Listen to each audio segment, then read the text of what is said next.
சமையலுக்கு சூப்பரான ஒரு சாம்பார் பொடி எப்படி செய்யலாம் அப்படின்னு பார்த்துடலாம். இதுக்கு 3 கப் அளவுக்கு காஞ்ச மிளகாய் வந்து சேர்த்துக்கோங்க. காஞ்ச மிளகாய் நல்லா வந்து வறுத்து எடுத்துக்கோங்க. எதுவுமே வந்து திக்கக்கூடாது. இது கூடவே 1.5 கப் அளவுக்கு தனியா வந்து சேர்த்துக்கலாம். தனியாவும் நல்ல பொன்னிறமாக வதங்கணும். தனியாவோட ஃப்ளேவர் வந்து வந்ததுக்கப்புறம் மாற்றிக்கோங்க.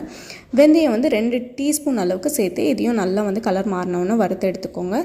கூடவே கடுகு 1 டேபிள் ஸ்பூன், சீரகம் 2 டேபிள் ஸ்பூன் அளவுக்கு சேர்த்துக்கோங்க. எல்லாத்தையும் கடுகு பொரியிற அளவுக்கு வறுத்து எடுத்துக்கோங்க. 3 பருப்பு சேர்க்க போகிறோம். துவரம்பருப்பு, கடலைப்பருப்பு, உளுந்தம்பருப்பு 3மே வந்து 3 டேபிள் ஸ்பூன் அளவுக்கு சேர்த்துக்கோங்க. கூடவே வந்து பெப்பர் வந்து 2 டீஸ்பூன் அளவுக்கு சேர்த்துக்கோங்க.